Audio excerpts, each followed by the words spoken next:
नमस्कार, मैं हूं आपके साथ प्रीति रघुनंदन और आप देख रहे हैं देश दिन भर। भोपाल में इंदौर भोपाल हाईवे पर किसानों ने पत्थरबाजी शुरू कर दी और एक ट्रक में आग लगा दी। इस बीच मध्य प्रदेश के दूसरे जिलों में भी हिंसा भड़क उठी, तो वहीं सियासत भी तेज हो गई। इसी कड़ी में हिंसा की तस्वीर भोपाल से सामने आई, जहां किसानों ने इंदौर भोपाल हाईवे को जाम कर दिया।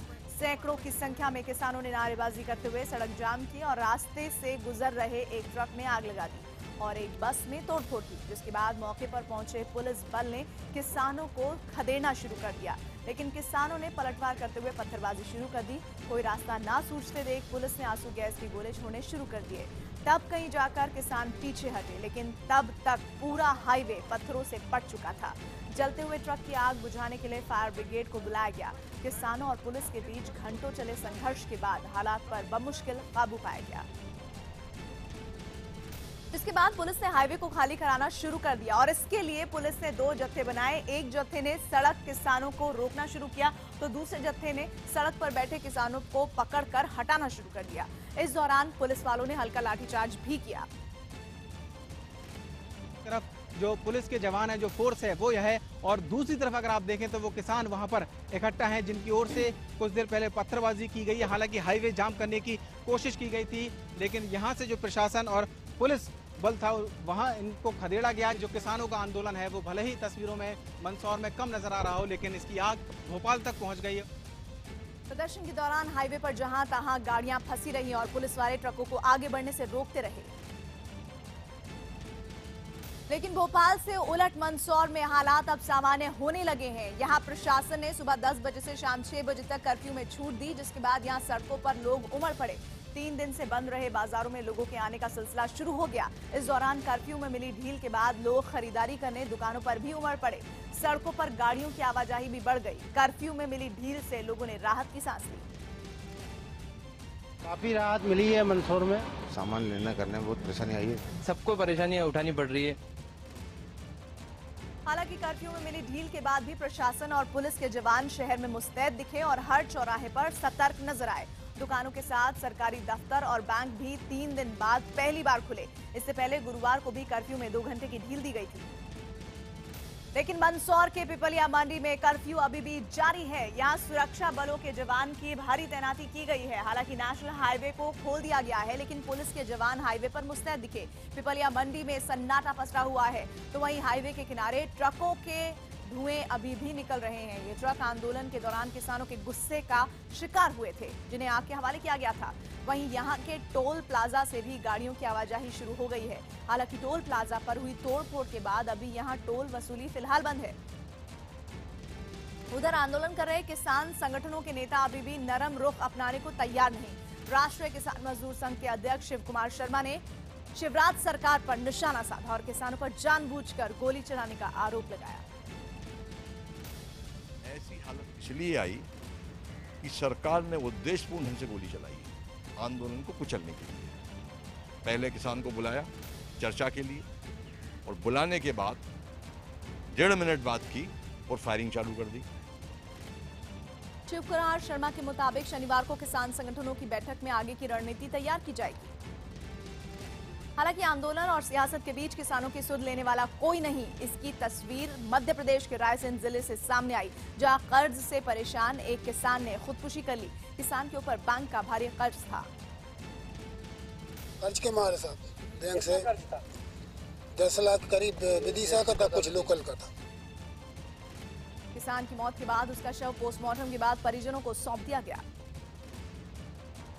वहीं मंदसौर में हुए हंगामे के दौरान घायल एक किसान की मौत इलाज के दौरान हो गई। इस किसान को इंदौर के अस्पताल में भर्ती करवाया गया था। इस मामले में मृतक किसान के परिजनों ने पुलिस पर पिटाई का आरोप लगाया था, जिसके बाद बुरी तरह घायल किसान को अस्पताल लाया गया। किसान की मौत के बाद यहां पहुंचे लोगों ने खूब हंगामा भी किया।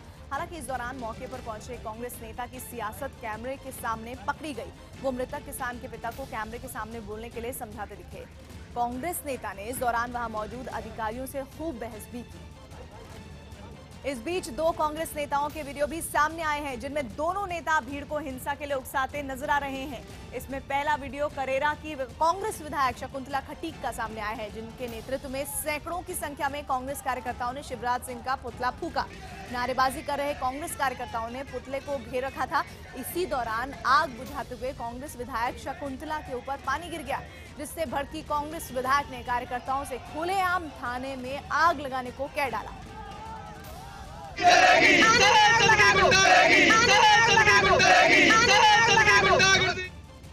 इससे पहले विधायक की पुलिस वालों से खूब बहस भी हुई, लेकिन विधायक लगातार समर्थकों से थाने में आग लगाने को कहती रही। तो वहीं रतलाम के कांग्रेस नेता डीपी ढाकर का एक पुराना वीडियो भी सामने आया है, जिसमें वो समर्थकों को हिंसा के लिए भड़काते नजर आए।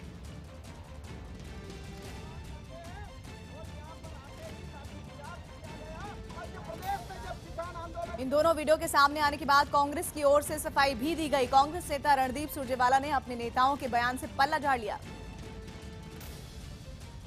अगर किसी विस्फोटक स्थिति के अंदर किसी साथी ने कोई इस प्रकार का बयान भी दे दिया तो हम उसके पक्षधर नहीं। हालांकि इस बीच रतलाम के वीडियो में दिखे कांग्रेस नेता डीपी ढाकर फरार बताए जा रहे हैं। इससे पहले कांग्रेस विधायक जीतू पटवारी का एक वीडियो भी सामने आ चुका है, जिसमें वो लोगों को उकसाते दिखे थे। इस बीच राहुल गांधी को मंदसौर जाने से रोकने को लेकर कांग्रेस की सियासत अभी भी जारी है। इसी कड़ी में जबलपुर में कांग्रेस कार्यकर्ताओं ने खूब उत्पात मचाया और बाजार बंद कराने निकले कार्यकर्ताओं ने कई दुकानों पर तोड़फोड़ की। मोटरसाइकिल से जुलूस निकाल रहे कांग्रेस कार्यकर्ताओं को पुलिस ने रोकने की कोशिश की। इस दौरान पुलिस से कार्यकर्ताओं की हल्की झड़प भी हो गई। वहीं राहुल गांधी को रोकने के विरोध में मध्य प्रदेश के बाहर भी प्रदर्शन हुआ। इस कड़ी में बेंगलुरु में कांग्रेस कार्यकर्ता सड़कों पर उतरे तो अहमदाबाद में भी कांग्रेस कार्यकर्ताओं ने प्रदर्शन किया। इस बीच दिल्ली में युवा कांग्रेस ने रेल रोको आंदोलन किया और मंदसौर की घटना के खिलाफ खूब नारेबाजी की। कांग्रेस के हंगामे के बाद बीजेपी में एक बार फिर कांग्रेस पर माहौल खराब करने का आरोप लगाया गया है। किसान अपनी बात जरूर कहें और सरकार का फर्ज है कि हम उनकी बात सुने, लेकिन कुछ लोग अपनी हारी हुई राजनीति को किसान के आंदोलन से जोड़कर अगर राजनीतिक रोटी सेकेंगे तो उसका विरोध होगा।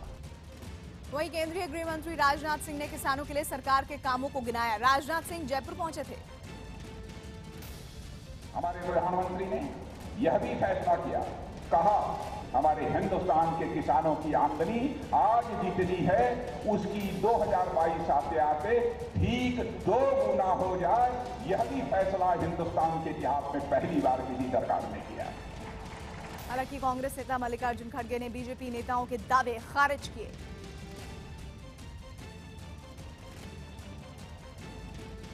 और किसानों के मुद्दे पर सरकार की घेरेबंदी जारी रखने का ऐलान किया। इस बीच कांग्रेस को कई विपक्षी दलों का समर्थन भी मिल रहा है। इस कड़ी में डीएम के नेता एमके स्टालिन ने ट्वीट कर राहुल को रोके जाने की निंदा की और लिखा, मैं राहुल गांधी को पीड़ित किसानों से मिलने से रोकने की निंदा करता हूं। ये पूर्ण रूप से अलोकतांत्रिक है। वहीं आम आदमी पार्टी, जेडीयू, आरजेडी ने भी राहुल गांधी को रोकने के लिए शिवराज सरकार को निशाने पर लिया। आम आदमी पार्टी ने तो मंदसौर के लिए अपने नेताओं को भी रवाना कर दिया। इस बीच तमिलनाडु के किसानों ने चेन्नई में प्रदर्शन शुरू कर दिया है। इस प्रदर्शन में ज्यादातर वही किसान रहे जिन्होंने पिछले दिनों दिल्ली में जंतर मंतर पर प्रदर्शन किया था। ऐसे में इस बार ये किसान चेन्नई की सड़कों पर अर्धनग्न होकर उतर पड़े और खूब नारेबाजी की। इनमें कई महिलाएं भी शामिल रहीं। किसानों ने मंदसौर गोलीकांड पर विरोध जताया और आगे आंदोलन तेज करने की चेतावनी दी। दिल्ली के पूर्व मंत्री कपिल मिश्रा सुबह मुख्यमंत्री केजरीवाल के घर के बाहर अपने हाथ में एक पर्चा लेकर नारे लगाते हुए नजर आए। कपिल मिश्रा अपने कुछ समर्थकों के साथ केजरीवाल के जनता दरबार में जाना चाहते थे, लेकिन पुलिस ने उन्हें बैरिकेड लगाकर रोक दिया और इसके बाद कपिल मिश्रा और उनके समर्थक पुलिस वालों से भिड़ गए। अपने समर्थकों के साथ जनता दरबार में जाने की जिद पर अड़े कपिल मिश्रा फिर बैरिकेड पर चढ़ गए और हाथ में पर्चा देकर केजरीवाल के खिलाफ नारे लगाने लगे। जनता दरबार में जाने के लिए कपिल मिश्रा अपने साथ बैंड बाजा भी लेकर आए थे। इसके पीछे उनकी दलील थी कि वो बहरी हो चुकी सरकार को जनता की आवाज सुनवाना चाहते हैं।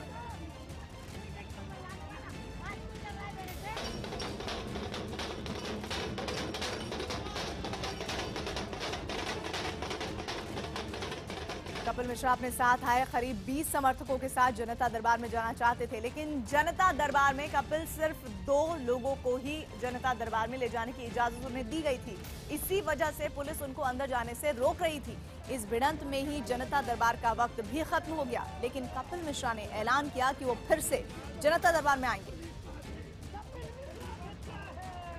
चोर की सबसे पहली पहचान यह होती है कि चोर आंखें मिलाने से डरता है। आज केजरीवाल ने यह साबित कर दिया कि वो मेरे से और संतोष कोहली की माता जी से आंख नहीं मिला सकते। आज वापस जा रहा हूँ, दोबारा आऊंगा और अब की बार जनता को लेकर आऊंगा यहाँ। पिछले महीने आम आदमी पार्टी से बर्खास्त किए जाने के बाद से ही कपिल मिश्रा केजरीवाल के खिलाफ मोर्चा खोले हुए हैं। दिल्ली में हो रही पानी की किल्लत को लेकर भी उन्होंने केजरीवाल पर हमला बोला। पानी में राजनीति करेंगे तो पानी नहीं संभलेगा। पानी का काम अलग है, राजनीति अलग है। जब तक मैं था केजरीवाल को पत्र तो नहीं लिखना पड़ा 2.5 साल में कि पानी कहाँ जा रहा है, आज लिखना पड़ रहा है। पानी के मैनेजमेंट पे ध्यान छोड़ के पानी की राजनीति पे ध्यान दिया जा रहा है। अपने ऐलान के मुताबिक कपिल मिश्रा जनता दरबार में जाकर केजरीवाल सरकार के घोटालों की पोल खोलना चाहते थे, लेकिन पुलिस के भारी बंदोबस्त की वजह से वो अपने मकसद में कामयाब नहीं हो पाए। यूपी बोर्ड में लड़कियों ने मारी बाजी। यूपी बोर्ड के 10वीं और 12वीं के नतीजे आए सामने। 10वीं में फतेहपुर की तेजस्वी देवी और 12वीं में प्रियांशी तिवारी ने टॉप किया। सुप्रीम कोर्ट ने कहा आयकर रिटर्न भरने के लिए आधार कार्ड जरूरी नहीं। जिनके पास आधार कार्ड नहीं है वो पैन कार्ड के साथ ही आईटी रिटर्न भर सकते हैं। चारा घोटाले से जुड़े एक मामले में आरजेडी प्रमुख लालू यादव रांची की सीबीआई कोर्ट में पेश हुए। अरुणाचल के ईटानगर में मवेशी बिक्री अध्यादेश के खिलाफ युवा कांग्रेस ने प्रदर्शन किया और सरकार से कानून वापस लेने की मांग की। जम्मू के बनिहाल में खाई में गिरे टैंकर में भीषण आग लग गई। मौके पर पहुंची पुलिस ने ड्राइवर और कंडक्टर को दबोच लिया।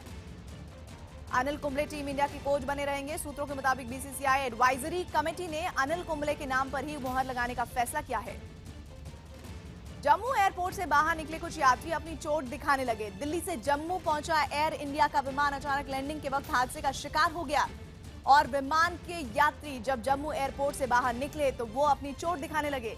लैंडिंग के वक्त अचानक विमान का टायर फट गया था, जिसके बाद विमान में धुआं फैल गया। विमान हिचकोले खाता हुआ रनवे पर दौड़ रहा था। गनीमत तो ये रही कि रनवे के आखिर में बनी दीवार से महज 20 मीटर पहले विमान को रोकने में पायलट कामयाब हो गया। फौरन विमान के इमरजेंसी गेट खोले गए और सभी यात्रियों को फिसलकर विमान से उतरना पड़ा, जिसमें कुछ यात्रियों को मामूली चोटें भी आईं। विमान में कुल 134 यात्री सवार थे। रनवे से आगे चला गया, इसी वजह से टायर शायद से फट गए होंगे, इमरजेंसी इवैक्यूएट करना पड़ा। लैंड किया तो उसका टायर बर्स्ट हो गया, तो थोड़ा रनवे से थोड़ा साइड पे चला गया, तो वो पायलट ने ब्रेक लगा दिया, तो मतलब रुक गया, मतलब कैजुअलिटी नहीं हुआ। मतलब वो हादसे का शिकार हुए विमान से काफी देर बाद यात्रियों का सामान बाहर निकाला गया, लेकिन दिल्ली से जम्मू पहुंचे यात्रियों के लिए ये सफर डरावना साबित हुआ। हरियाणा के महेंद्रगढ़ में एक घाट पर उल्टा लेटा एक बुजुर्ग रस्सियों से बंधा दिखा। आरोप है कि उसकी हालत उसके ही बेटे ने और अपनी पत्नी के साथ मिलकर की है, जिसे मौके पर पहुंची पुलिस ने गिरफ्तार कर लिया है। और जब पड़ोसी के साथ पुलिस आरोपी के घर में पहुंची तो घाट पर रस्सियों से बंधा बुजुर्ग दर्द से करहा रहा था। बताया जा रहा है कि 4 दिन से घाट पर बंधे इस व्यक्ति को खाना पीना भी नहीं नसीब हुआ। जब उससे पानी पीने के लिए पूछा गया तो उसने सबसे पहले पानी मांगा। गाँव में गए और देखा तो बलबीर सिंह सन ऑफ जोखीराम काफ़ी दिन से बंधा हुआ है, कमज़ोर हालत में, जिसकी हालत बहुत नाजुक है। पुलिस ने जब रस्सियां खोलकर बुजुर्ग को आजाद कराया तो उसका शरीर काफी अकड़ चुका था। पुलिस ने उसके बेटे को भी गिरफ्तार कर लिया है। आरोपी बेटे से जब ये पूछा गया कि उसने ऐसा क्यों किया तो उसने कहा कि उसके पिता ने चाकू से हमला किया था। तो अपनी पुलिस में शिकायत करने थे, भैया कानून बनाए, देश का कानून है हमारे देश। पुलिस ने पीड़ित व्यक्ति को अस्पताल में भर्ती करवा दिया है। कई दिनों तक भूखा प्यासा रखे जाने से जहां उसे कमजोरी हो गई है, तो वहीं शरीर पर रस्सियों के निशान और कई जख्मों को भी देखा जा सकता है। गुजरात के सूरत में बारिश के दौरान सड़क पर लगा एक बड़ा सा पेड़ अचानक गिर गया। ऐसा तब हुआ जब सड़क पर ट्रैफिक चल रहा था। हादसे की तस्वीरें सड़क पर लगे सीसीटीवी कैमरे में रिकॉर्ड हो गई, जिसमें दिखाई दे रहा है कि तेज बारिश के बीच सड़क से ट्रैफिक गुजर रहा था। सड़क किनारे कुछ मोटरसाइकिल खड़ी थी और फुटपाथ के साथ एक बड़ा सा पेड़ था। लगातार बरसात की वजह से अचानक पेड़ हिलने लगा। कोई कुछ समझ पाता, इससे पहले पेड़ फुटपाथ को तोड़ता हुआ सीधा सड़क पर गिर पड़ा। पेड़ की चपेट में पार्किंग में खड़ी गाड़ियां ही नहीं बल्कि सड़क से गुजर रहा ट्रैफिक भी आया। सड़क की दूसरी ओर लगे कैमरे की तस्वीर में दिखाई दिया कि जिस वक्त पेड़ गिरा उस वक्त सड़क से 2 टेम्पो गुजर रहे थे। सफेद टेम्पो तो पल भर के फासले से बच गया, लेकिन नीला टेम्पो पेड़ के नीचे आ गया तो एक स्कूटी सवार शख्स बाल बाल बच गया और पेड़ के बेहद करीब से गुजर रही एक स्कूटी सवार महिला भी केवल 1 सेकंड के अंतर से हादसे का शिकार होने से बच गई। सड़क पर अचानक हुए इस हादसे से खलबली मची हुई है। आसपास के तमाम लोग गिरे हुए पेड़ के नीचे फंसे लोगों का हाल जानने के लिए पहुंच रहे हैं, लेकिन गनीमत ये रही कि हादसे में कोई हताहत नहीं हुआ। पेड़ की चपेट में केवल एक ऑटो आया और ऑटो के ड्राइवर ने अगले ही पल आसानी से ऑटो को पेड़ के नीचे से निकाल लिया। हालांकि पार्किंग में खड़ी कई मोटरसाइकिल को नुकसान हुआ है। थोड़ी देर में फायर ब्रिगेड की टीम मौके पर पहुंच गई और पेड़ को हटाने का काम शुरू हो गया। बारिश की वजह से सूरत में कई जगहों पर जल जमाव हुआ। कई फीट तक भरे पानी के बीच बीआरटीएस की एक बस भी फंस गई। बस में सवार लोगों और ड्राइवर तो बच गए, लेकिन घंटों तक बस को निकाला नहीं जा सका। गुजरात के वलसाड रेलवे स्टेशन तालाब में तब्दील हो गया है। भारी बारिश की वजह से वलसाड रेलवे स्टेशन पर हर तरफ पानी पानी नजर आने लगा। यहाँ यात्रियों को खासी दिक्कतों का सामना करना पड़ रहा है। बारिश की वजह से मुंबई, अहमदाबाद और दिल्ली की ओर जाने वाली ट्रेनें देरी से चल रही हैं। वलसाड के निचले इलाकों में भी बारिश ने लोगों की मुश्किलें बढ़ा दी हैं।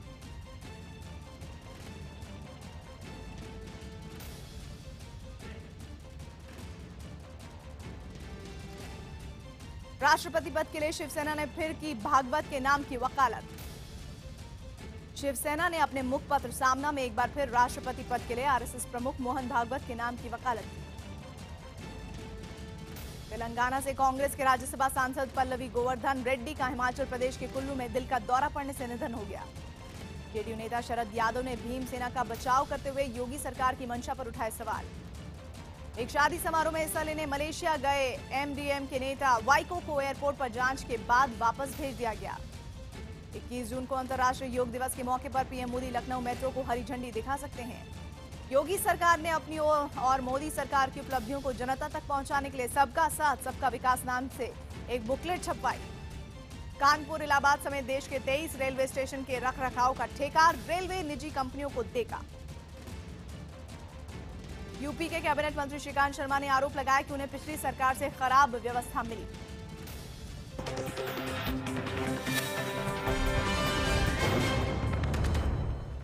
बिहार के स्वास्थ्य मंत्री और लालू प्रसाद यादव के बड़े बेटे तेज प्रताप यादव वृंदावन में हाथ में प्रसाद लिए दिखाई दिए। तेज प्रताप 3 दिन के वृंदावन दौरे पर हैं और इस दौरान वो यहाँ रहकर विशेष पूजा कर रहे हैं। और वृंदावन यात्रा के पहले दिन तेज प्रताप ने बांके बिहारी मंदिर में पूजा शुरू की। पूजा करने के बाद उन्होंने मंदिर का प्रसाद ग्रहण किया। सूत्रों के मुताबिक तेज प्रताप अपने पंडित की सलाह पर निर्जला व्रत रखकर ये विशेष पूजा कर रहे हैं, जिससे उनके राजनीतिक करियर को आगे बढ़ाने में मदद मिल सके। वृंदावन आते जाते रहते हैं और प्रभु से जो कामना है वो प्रभु हमारे बीच में, वो पब्लिक में बताने से वो पूरा नहीं होता है। अपने करीबी मित्रों और आरजेडी युवा इकाई के सदस्यों के साथ बस से वृंदावन पहुंचे तेज प्रताप ने भले ही अपनी कामना के बारे में नहीं बताया, लेकिन उन्होंने ये जानकारी दी कि 27 अगस्त को पटना में उनके पिता लालू यादव के नेतृत्व में महागठबंधन की रैली होगी, जिसमें बीजेपी के खिलाफ मोर्चाबंदी तेज होगी। महागठबंधन का रैली 27 अगस्त को पटना में होना है और सारे लोग आ रहे हैं। मुलायम सिंह जी भी रहेंगे, अखिलेश जी रहेंगे, ममता बनर्जी, तमाम सोनिया गांधी, तमाम महागठबंधन, मायावती जी भी रहेंगे, मायावती जी भी हैं। भाजपा भगाओ देश बचाओ। तेज प्रताप 3 दिन की पूजा के बाद 11 जून को पटना लौट जाएंगे। 11 जून को ही लालू यादव का 69वां जन्मदिन है, जिसे जोर शोर से मनाने की तैयारी है। लंदन में विजय माल्या एक बार फिर चैंपियंस ट्रॉफी के दौरान नजर आए। माल्या भारत और श्रीलंका का मैच देखने के लिए लंदन के द ओवल स्टेडियम में पहुंचे थे। मीडिया ने जब माल्या को घेर कर सवाल किया तो पहले तो टालमटोल करते दिखे और फिर मीडिया के सवालों पर भड़क गए। इस दौरान विजय माल्या के ठीक पीछे खड़ा एक शख्स माल्या को तेज आवाज में फ्रॉड बोलकर चला गया। Vijay Mallya is a big fraud, Vijay Mallya is a big fraud. Madhya Pradesh के सिंधवा में पानी के तेज बहाव में 2 बाइक पर सवार पति पत्नी समेत 4 लोग बहे। 4 लोगों की तलाश की जा रही है। मुंबई में ऑस्ट्रेलिया के पूर्व तेज गेंदबाज ब्रेट ली कैंसर पीड़ित बच्चों के बीच दिखे। ब्रेट ली ने बच्चों के बीच गाना गाया। यूपी के इलाहाबाद में एक लेखपाल रिश्वत लेते वक्त कैमरे में कैद हो गया। लेखपाल यमुना पार इलाके में सूखे का मुआवजा देने के बदले रिश्वत ले रहा था। पीलीभीत में घर में तेंदुआ घुसने पर हड़कंप मच गया। मौके पर पहुंची वन विभाग की टीम ने तेंदुए को पकड़ा। यूपी के महाराजगंज में डीएम दफ्तर में चपरासी अवैध वसूली करते दिखे। घर जमीन के नक्शे के लिए चपरासी वसूली कर रहे थे। फर्रुखाबाद में केले के पैसे मांगने पर बदमाशों ने दिव्यांग ठेले वाले की जमकर पिटाई की। पीड़ित ने पुलिस में शिकायत दर्ज कराई है। मुंबई अंतर्राष्ट्रीय हवाई अड्डे से 3.5 किलो कोकीन के साथ बोलिविया की महिला पकड़ी गई। नागपुर में कार्यक्रम में आरएसएस प्रमुख मोहन भागवत बोले, भारत बिना हिंदू नहीं है और हिंदू के बिना भारत नहीं।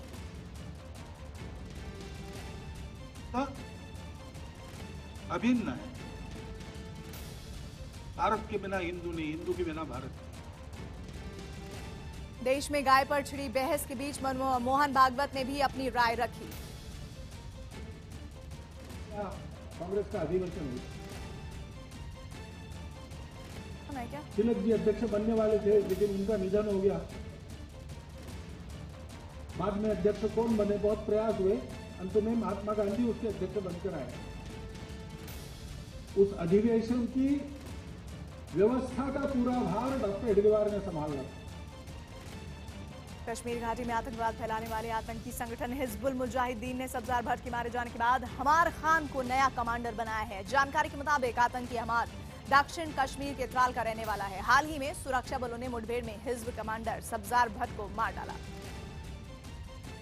परिवार संग अयोध्या पहुंची यूपी की मंत्री स्वाति सिंह पुलिस पर भड़क उठी। आरोप है कि हनुमानगढ़ी में दर्शन के दौरान एक महिला होमगार्ड ने स्वाति सिंह की मां को धक्का देकर भीड़ बाहर कर दी, जिस पर नाराज स्वाति सिंह पुलिस पर भड़क उठी। बाद में पुलिस ने समझा बुझाकर स्वाति सिंह की मां को हनुमानगढ़ी के दर्शन कराए। यूपी के गोंडा पेट्रोल पंप पर तेल भरवाते वक्त एक एम्बुलेंस में आग लग गई। आग लगने के बाद यहां अफरा तफरी मच गई। पेट्रोल पंप से लोग दूर अपनी अपनी जान बचाकर भागने लगे। पहले खुद पेट्रोल पंप कर्मियों ने आग पर काबू पाने की कोशिश की, फिर फायर ब्रिगेड को इसकी सूचना दी गई। गनीमत रही कि घटना के वक्त एम्बुलेंस में कोई मरीज मौजूद नहीं था। वहीं के गोरेगांव इलाके में हाईवे पर 5 गाड़ियां आपस में टकरा गईं। बारिश की वजह से गोरेगांव इलाके में वेस्टर्न एक्सप्रेस हाईवे पर 5 गाड़ियां आपस में टकरा गई। गनीमत रही कि हादसे में किसी की जान नहीं गई, लेकिन 5 गाड़ियां हादसे में क्षतिग्रस्त हो गईं। चश्मदीदों के मुताबिक तेज रफ्तार इंडिका कार बैरिकेड से टकराई, जिसके बाद पीछे से आ रही 4 गाड़ियां आपस में भिड़ गईं। सामने एक इंडिका थी, इंडिका के पीछे रिक्शा था और हम रिक्शा को बचाते बचाते इंडिका वाला रोका, सामने वाला रिक्शा भी रोका। मैं गाड़ी कंट्रोल किया, गाड़ी बहुत बचा, फिर भी थोड़ा सा टच हुआ रिक्शा में। पीछे से इंडिका वाले ने हमको धक्का मारा, फिर लारी वाले ने। मध्य प्रदेश के मुख्यमंत्री शिवराज सिंह चौहान ने किसान आंदोलन पर कहा कि वो किसानों की समस्या का समाधान करेंगे। शिवराज ने आरोप लगाया कि कुछ अराजक लोगों ने राज्य में गड़बड़ी फैलाई, ऐसे लोगों से सख्ती से निपटा जाएगा। शिवराज ने अपने राज्य में शांति बहाली के लिए कल सुबह 11 बजे से उपवास पर जाने का ऐलान किया है। को जो स्वरूप दिया गया है और आंदोलन भी प्रदेश के एक हिस्से में,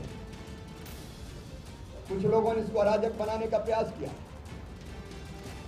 एक बात मैं साफ कर देना चाहता हूं, अराजक तत्वों से सख्ती से निपटा जाएगा। कानून और व्यवस्था की स्थिति हमारे लिए सर्वोपरि है। जनता को सुरक्षा देना ये राजधर्म है, इसका पालन किया जाएगा। लेकिन कुछ लोगों ने बच्चों के हाथ में पत्थर थमाने का काम किया। छोटे छोटे बच्चे 18 साल, 20 साल, 22 साल, कई जगह जहां चक्का जाम की स्थिति बनाने की कोशिश होती है वो नजर आते हैं। अब ये स्थिति ठीक नहीं है, मेरे मन में तकलीफ होती है। तकलीफ इस बात की होती कि पत्थर वाले हाथ अपने बच्चों को और उनको नियंत्रित करने वाला जो तंत्र है वो भी अपना है। इस स्थिति से मैंने पहले ही कहा, सुरक्षा के साथ कोई समझौता नहीं। लेकिन मैं अपील करना चाहता हूं प्रदेश की जनता से, जो शांति की पक्षधर है, कल 11 बजे से मैं यहां नहीं बैठूंगा, बल्लभ भवन में नहीं बैठूंगा, मैं भेल के दशहरा मैदान पर बैठूंगा। जनता से, किसानों से चर्चा करने के लिए बैठूंगा। मैं सभी लोगों से अपील करता हूं जो आंदोलन कर रहे हैं, आंदोलन अराजक हो गया है, आंदोलन स्थगित करें, चर्चा के लिए आगे आएं।